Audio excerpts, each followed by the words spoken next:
Well, hello there. It's about time I finally got to doing this, but welcome to the Behind the Series number 4. It feels weird now. We're doing the 4th one after the 5th Mayhems movie. That's what I get for doing a 2-parter at that point. Oh well. As usual, thank you to everyone who's been, well, viewing this, supporting the series, and all that jazz. Did I really say that? Eh. Just, thank you. Thank you for being there, and thank you for hopefully enjoying the series. That's one of the reasons I sort of keep this going. It's just because I like, well, I like entertaining people. I like having fun. And if I can have fun and share it with people, then it's all the better. And there's a bit of a layout change this time. Like, not really visually, but more so just like how I'm doing this. Because, as you're about to find out, the questions section is not last. I'm actually doing that first, which I probably should have been doing from the beginning. But, I think that's all for this little beginning portion. Let's move on. First up, is it me or did Dembo get more somber and serious? P.S. If he doesn't use the phrase, "This rattles my bones," in the next film, I'll be disappointed. Well, I'll try and remember to have that phrase put in the next film. Honestly, I don't know if he's gonna be in it. I'm at a little bit of a spoiler, but, I am already planning out the final movie. And when I say planning out, I mean literally getting ready, the prep before the script. So if I'm going to put him in, I'm gonna find out soon. If not, I'll try and get a short out where he said it. But yeah.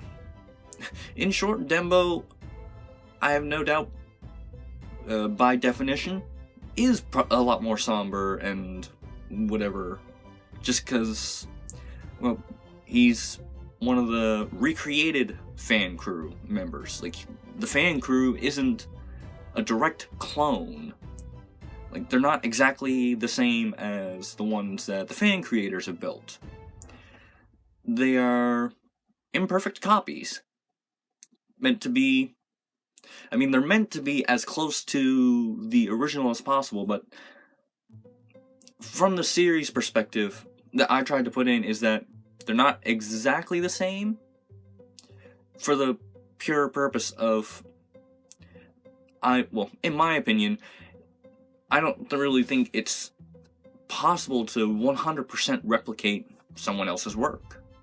Obviously, you can make it look and sound and feel very, very, very close to it, but I don't think a person should, well, not that they shouldn't ever get 100%, but I don't think getting 100% is really possible. And even then, the ones that do get 100% copy is rare. That's probably just me. So yeah, he is, and like I said, someone by design. I mean, he entered in on a war, and sort of started off as the real Dembo, but, and I do say sort of, just because, again, I don't really know if I portrayed him exactly the way he was intended to, but he had sort of his realization in the 4th movie after talking with Neo, when Neo brings Vance out for them to look after, where she goes on about, like, if Makuta was enslaving all their friends and whatnot, that situation. And again, that somewhat prompted with him to intervene, with the help of Vance, of course. But, and then, probably the most defining moment for him was when Wrath literally cut his mini Mayhem's head off. I mean, I don't know about you or anyone else watching, but if someone was attempting to literally cut my head off, or if I had two heads, someone cut one of them off, I don't think I'd want to stand around. I would maybe not in that situation want to fight, but if I had to try and save my life, I probably would. And in that case, I'm pretty sure that's sort of the road that Dembo has sort of gone down, or is going down. Also, just a side note, just in case anyone's worried, Dembo is back to normal. His head's back on, so, yeah. Next question. Ooh, next questions. Note, you might answer some of these questions in upcoming pages, so if a question matters already scheduled to be explained, feel free to skip and carry on. Now then. 1. Was Shao doing anything in particular during the movie? 2. What will happen to the monsters now, story-wise? And 3. Will we see more of this other kingdom our gang is negotiated with? Or our gang negotiated with? So, to answer the first one, what was Shao doing? Shao herself is sort of de-escalated, I guess you could say. Actually becoming quite a lot more average. She's still lead. I guess you could say she still led some of the mocks against the monsters in Gru. Because, you know, unlike the fourth movie, the monsters and Gru are legitimate threats. Again, as we've seen by Wrath literally cutting off one of Dembo's heads, and the fact that, spoiler alert if you haven't seen the movie yet, I don't know why you'd watch this if you haven't, but the fact that Gru disassembled Abbas, that would sort of say that they're probably very serious about being very, very bad. I mean, to them they're probably doing good, but that's not good. And,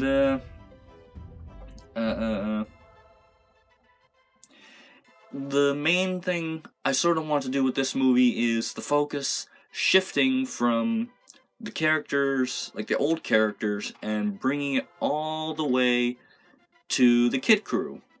Since, as you've probably seen by the end of the movie, that they are now going to be the main focus of the series.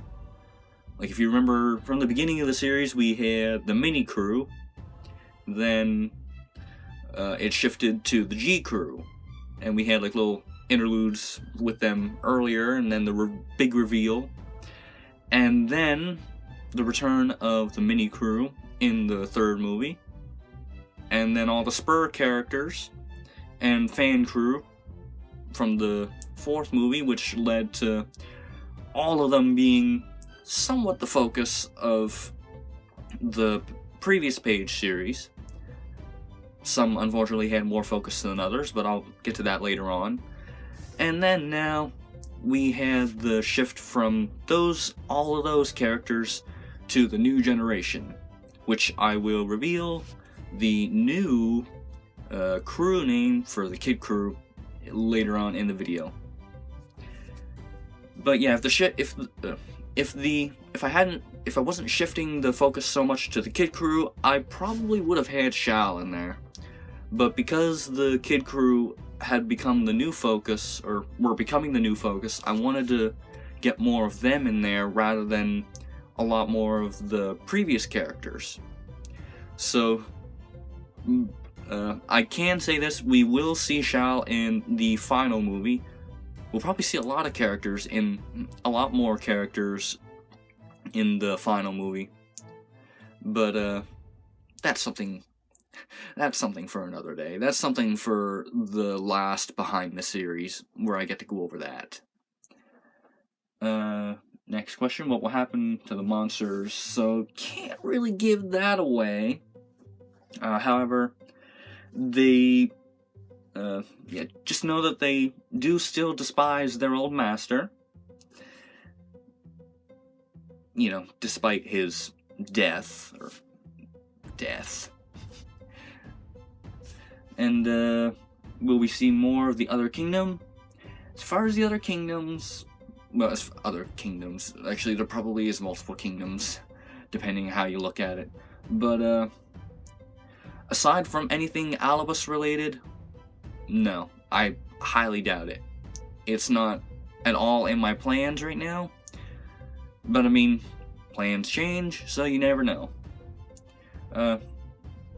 So, yeah, don't rule it out, and can't really reveal much at this either, aside from that, just because, well, I'm still planning out the end of the series, so you never know. There could be something, but until there's any hints dropped for the next movie, well, anything hints like posters or trailers or whatnot, might as well just consider that to be no, we won't. But you never know. So, next section, the making of. So, the making of the 5th movie and Mini Mayhems United. Well, I'll sort of break this up into 2 separate parts, kinda. For both the movie and into the pages. So, this one for the movie, well, this movie took things up a notch, some. This does include adding the letterboxing, you know, the things from the top and bottom, those black bars, and yet again reworking the subtitles, because apparently I am very indecisive. I sort of already did this starting with the 2 shorts, the Christmas special and Rebuilt, but yeah, I feel like this movie finalized those, and also those are going to be the final looks for the movies and shorts and whatnot from now on. So, hooray, I finally did it. I finally got to where I wanted them to be. And watch as I suddenly change them again, for some ungodly reason. And this is the first Mini Mayhems movie to have 2 human voice actors and 2 human actors as well. I mean, one of the human voice actors voices the human he plays, but it still counts. All the monsters and Gru, by the way, if you haven't looked through the credits, are voiced by me. The only modifications done were just me fooling around in Audacity. Mainly for the monsters, I already had Gru's voice sort of figured out. I wanted his to be a deeper version of mine, but yeah, they're all me, and to some extent that was on purpose, because again, the monsters were created by Gru, and Gru is, well, the other half of me. So Gru sounds like me because he is me, so his monsters sound like him, so they sound like me by extension, I guess. It, in my opinion, works. Also, the credits finally include the mention of Speakonia, the thing that I've been using for the computer-generated voices for ever, since the beginning of the Mini Mayhems filming stuff, like the movies, the shorts, everything. Why I never included them before, I don't know. I don't know why I assumed people already knew. But yeah, it's there now.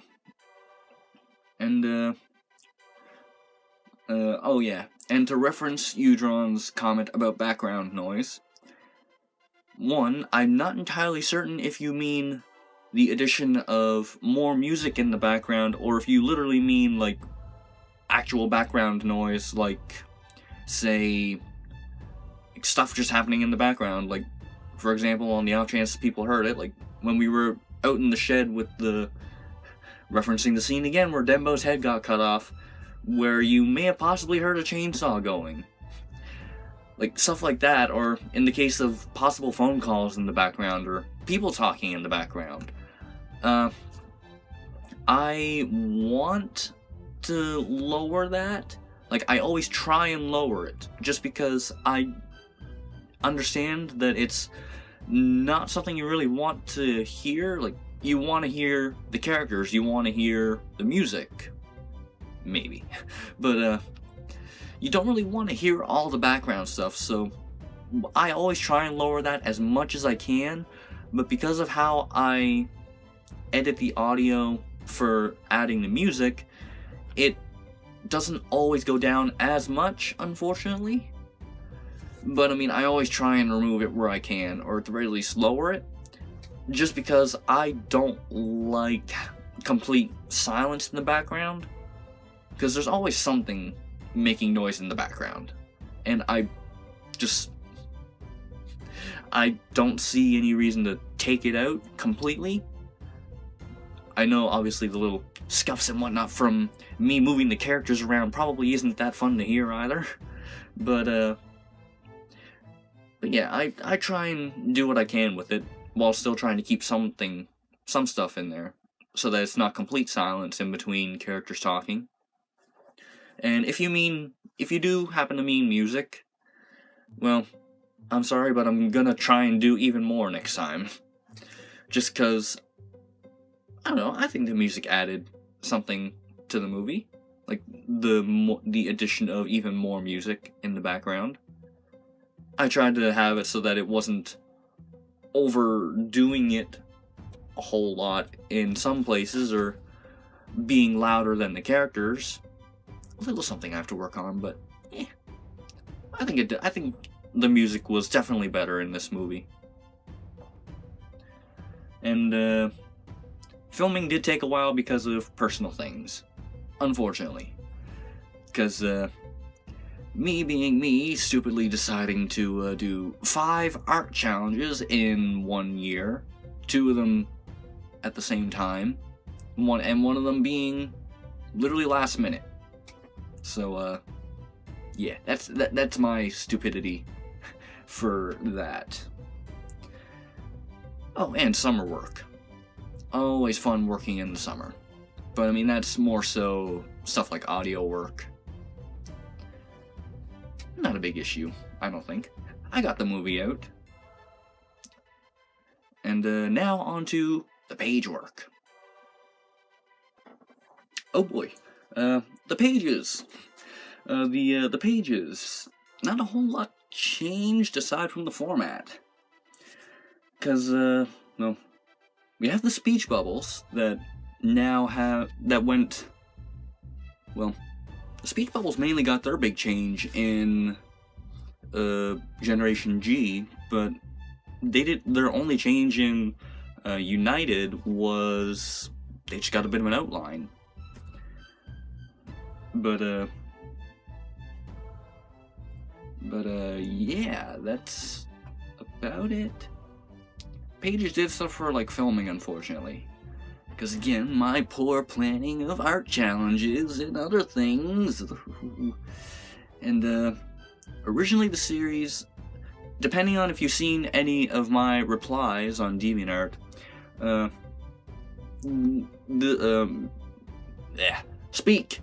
Mini Mayhems United was supposed to be between 200 and 250 pages. But, after the first 1 or 2 challenges, that went out the window. So it got cut down to 150, was my hopeful goal, and then summer work, and 3 more art challenges later, and really didn't think I'd be able to really get past 120, but I managed to get to 130. So, still more than any other page series, which includes Generation G, combined with the Rainbow Candy specials. And this sort of also goes with the lack of some character development, which I do want to sort of rectify for the next page series. I want to still, like, the focus may be mainly on the Kid Crew now, but I'm still going to have the other characters in there. I'm not going to completely remove them. If I would have, I probably would have had Gru go on a rampage. Well, have Gru do what the creator was doing in during the little war segment, snapping his fingers and whatnot. But yeah, I'm gonna do a lot more character development stuff, hopefully for the next page series. Speaking of character development, the next section is character development and more. Okay, and the part that's probably going to be the longest, which is, as I said before, character development and more. So, I'm just going to read off the notes that I have here, just because I want this to go relatively quickly, and I actually have things out in detail. And if I need to explain anything more, if I feel like it, I'll do so. We know this is going to go on forever. Well, it could. So, Neo. Neo gave off a very disliked feeling, not trusting the creator. However, this led to her capture in the 5th movie, and by the end, kinda admits to herself that she's wrong, and starts patching things up with the creator. I sort of threw that in there just because, just one of the things that Jedder had mentioned. Because, it really stuck out to me that he had mentioned that Neo was becoming a lot less and less likable as a character. And as much as I really understood that, but at the same time, like, I sort of knew that Neo would patch things up with the creator, at least somewhat. So I wanted to throw that in there. Ox still had some uncertainty about the creator, but having matured in his time as king, he's aware early on that they may have been wrong, and is glad to see him again by the end. Abbas is, well, dead. Sadly. He went out clutching his beliefs, though.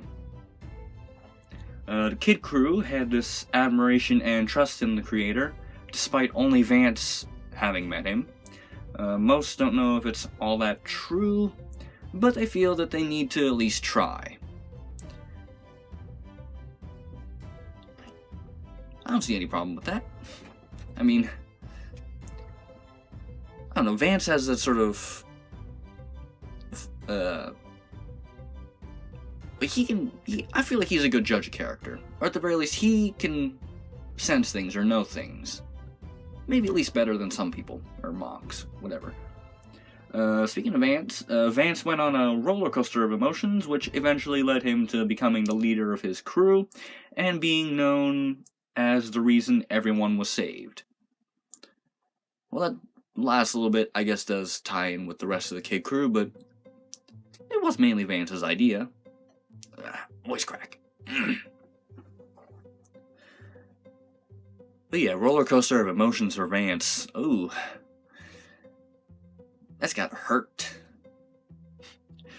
That had to have hurt. We learned Azrael may be a powerful Mach, but even he can't beat the monsters, since even by the end, the monsters are still there unscathed, and he teamed up with the Strange Ones. So, that's gotta say something. You got someone who's pretty much the mock representation of the Norse god of thunder, teaming up with 6 other very oddly, probably powerful mocks, cannot defeat 2 really ugly looking monsters. It's gotta say something, right? Brian is introduced to the series. He's a friend and mentor to the creator, and was around for the formation of Alibus. If you couldn't tell, he's a very upbeat, positive person. Cranks takes on a small, but also kind of big role in the 5th movie, where we see him in a very scary position of power, even if he's still just under Gru. As well, the fact that he is now hunting for the kingdom. Again, spoilers, that's assuming you watch the little bonus clips during or after the credits of these movies. The monsters were the same. They didn't really change much aside from going on a rampage. In the end, they did turn on their master. And now for the Big 2. Used to be Big 3, but not a whole lot's changed with Toa Shifter. Like the self-mock. Not a whole lot changed. So, there's gonna be a lot of reading, because again, I'm reading it off of my little note thing here. So, the creator. The creator has been absent, but thinking. This isn't the Thanos-snapping person we saw during the Creator War. This is someone who knows he's wrong. Judging by the Vance speech, you could theorize he could hear each time someone said creator. He doesn't see himself as the good person he was, but comes to mostly when Vance says that he still is. I don't know if that was me being lazy with writing, or if it's just that Vance just is that good of a talker. Probably Vance is that good of a talker. I'm gonna go with that. Where did I leave off? The biggest change by the end is that he's no longer the creator, or at least not by name. He's Shifter, with no creative powers now. However, he does still have ideas. And Gru, the perfect monster. Gru is, for all intents and purposes, perfection incarnate. However, we learn that because of the actions in the Creator War, he's become imperfect like the Relic again, but now with control over a body of his making and powers at his disposal.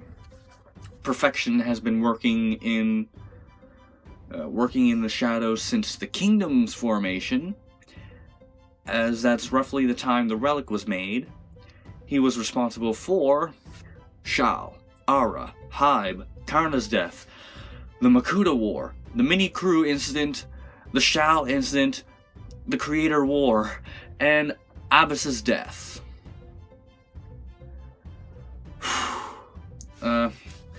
Along with the disassembly of many other standard mocks, Gru tried to take control, wanting total perfection, but his arrogance got him in the end.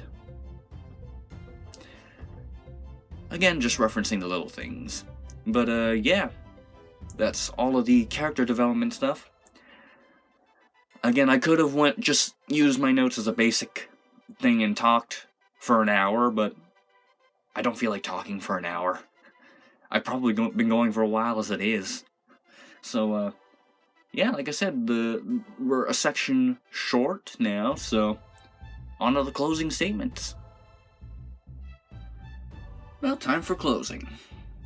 And as I've iterated a few times now, less sections. May just be one, but in general, things are a lot shorter this time around, which is very surprising. The trend has usually been these behind the series have been longer than the movies themselves. I don't know why. I guess I just like to talk. I'm going on again, aren't I? But yeah, we're in the final stages of the series now. We're in...